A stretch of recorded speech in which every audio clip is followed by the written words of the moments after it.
Welcome top news today. President Donald Trump's threat to cut foreign aid to countries that criticize his position on Jerusalem at the United Nations is drawing fierce condemnation from key Democratic lawmakers, raising doubts that Congress would allow him to carry it out. Trump suggested today that any country voting in favor of Thursday's non-binding resolution opposing the U.S. recognition of Jerusalem as the capital of Israel could lose U.S. foreign assistance, potentially putting vulnerable U.S. allies in the Middle East at risk. U.S. Ambassador to the UN Nikki Haley, after sending letters to UN members warning them of consequences if they vote the wrong way, followed suit today with a tweet endorsing the president's statement of "Let them vote against us, we'll save a lot."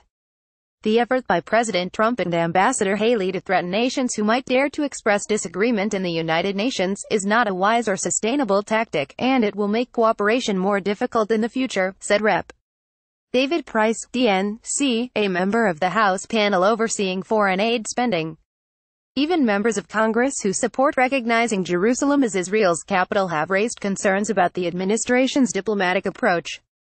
"I support the American position that this resolution shouldn't be passed, but the way the president handled the announcement makes it much more difficult to get the type of vote that we would like to see at the United Nations," said Sen.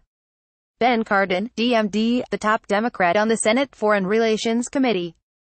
"We don't always win United Nations votes, but we've been coming closer on a lot of these votes," added Cardin.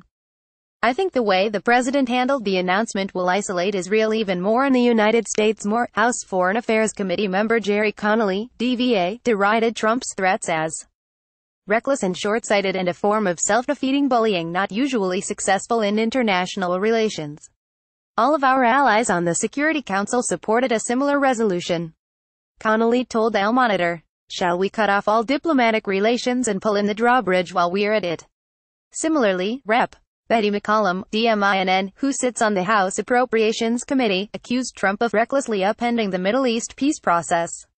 "It is no surprise that our allies and partners strongly disagree with his actions," said McCollum. "I oppose any attempt to weaken our relationships with governments that object to President Trump's decision." Several Arab states, Turkey and other countries in the Organization of Islamic Cooperation called for a rare emergency UN session after the United States vetoed a similar resolution in the Security Council earlier this week.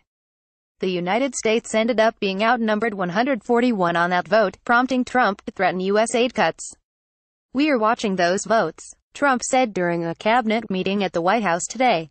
"This isn't like it used to be where they could vote against you and then you pay them hundreds of millions of dollars." From the outset, the Trump administration has sought steep foreign aid cuts across the board as part of its America First agenda. Ironically, the preponderance of U.S. aid to the Middle East and North Africa consists of military aid earmarked for beneficiary states to buy U.S.-made military equipment. Congress earlier this year overwhelmingly rejected aid cuts proposed in the administration's State Department budget request. Instead, lawmakers stipulated that aid levels for Jordan, Egypt, Tunisia and Morocco, all countries likely to vote against the United States at the UN, should remain at or above current levels. Despite the